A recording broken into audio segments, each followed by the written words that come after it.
AEW's next pay-per-view finally arrives, and as per usual, the card looks absolutely phenomenal, with some of the most highly anticipated matches of the entire year taking place this Sunday at All Out.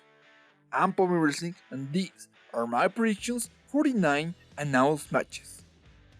Before the main show starts, Big Swole takes on Britt Baker in a tooth and nail match, whatever that's supposed to mean.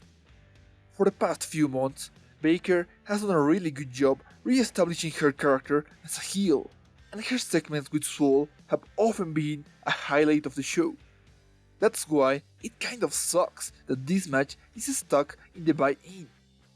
Hopefully, they have a strong showing that makes up for missing the main card. As for the winner, I'm going for a Baker victory, mostly because it's her official comeback match. The main card starts with the Jumpbox vs Jurassic Express. This is a rather random addition to the show that seems to only serve the purpose of giving all these guys a spot on the card. However, after their encounter at Fight for the Fallen, there's a bit of story here, with Jungle Boy and Luchasaurus likely still mad at the Elite after Omega's outburst on Marco. Besides that, there is not much else to say here. I'm picking the Bucks because I think they'll start getting some momentum for future tag title shots. Then there's the returning Casino Battle Royale for a shot at the AEW World Championship. And I've got to say, I'm kind of surprised to see this stipulation back. The first two were fun, but had several issues with the pacing and the participants. With that said, after a year of fixing most of their production issues and establishing their roster, I think they'll handle this encounter much better. Now, taking a look at the field of participants, there are many viable contenders in the match, like Brian Cage, Darby Allin, Ricky Starks, and Eddie Kingston, among others. But my final pick will be Lance Archer. Next in line, we have the clash between Hikaru Shida and NWA Women's Champion Thunder Rosa for the AEW Women's World Championship. AEW's women's division has easily been its weakest point, with mostly uninspired booking and a serious lack of time on Dynamite. Rosa was brought in because AEW hasn't built anyone to challenge Shida at the pay-per-view. The encounter will probably be good, but it honestly feels like an exhibition match for Shida to pick up a marquee victory.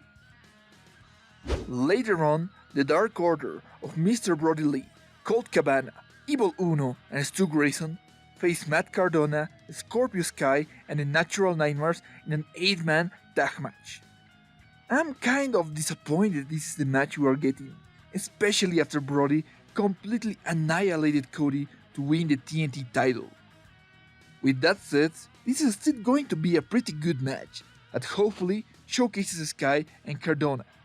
As for the winner, I could see it go either way, but I think AEW will continue pushing the Dark Order at the top of the card with another major victory.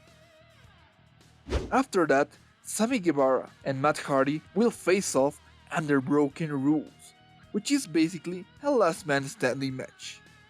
This has been a solid feud for the better part of the year, with several memorable moments.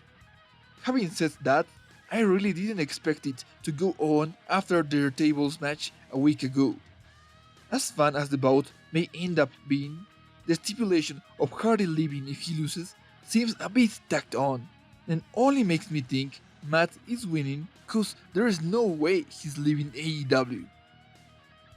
Coming next, we have the tiebreaker between Chris Jericho and Orange Cassidy in a Mimosa Mayhem match. For the past few months, Jericho and Cassidy have had a series of matches and segments with varying quality.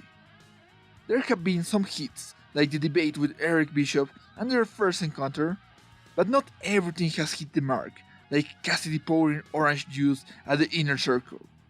This rivalry is walking a thin line dangerously close to jumping the shark. But I'll give AEW the benefit of the doubt and hope they're able to stick the landing with this match and give this feud a proper ending with Cassidy picking up the win. Following that, The greatest storyline in wrestling today continues with Kenny Omega and Hackman Page versus FTR for the AEW World Tag Team Championships. This whole year, AEW has masterfully built the partnership and eventual breakup of the Elite. Page has been drifting away for months now, and after being officially kicked out of the Elite, seems on the verge of turning heel. However, so does Kenny. He's been showing more heelish tendencies ever since FTR arrived, and in all honesty has as many chances of turning heel as Page. Either way, it's clear FTR will win. They are at the peak of their performance and have earned a major title win. Plus, this could easily lead into FTR finally facing the Jumpbox with the titles on the line to add even more stakes to their eventual clash. And finally, we have Jon Moxley facing MJF for the AEW World Championship. This feud has been a long time coming, with both men being booked to perfection, practically since the company's inception, with major wins at all possible times and never being pinned or submitted. At this point, neither man will lose anything in defeat, which only makes this decision much harder. On one hand, Mox won the title right before the world stopped amidst the pandemic, and I really think he deserves a proper run at the top of the company, at least until live fans can return in a major capacity. On the other hand, MJF has quickly risen to the main event scene, and being completely realistic, he's going to remain there for as long as AEW exists. However, I've decided to pick Mox only because MJF still has many years ahead of him to become world champion. Do you agree with my choices? Leave a comment down below with your predictions for All Out. And don't forget to like, subscribe, and follow me on Twitter at Pomi Wrestling for any update. That's all for now. Thanks so much for watching. Until next time, see ya!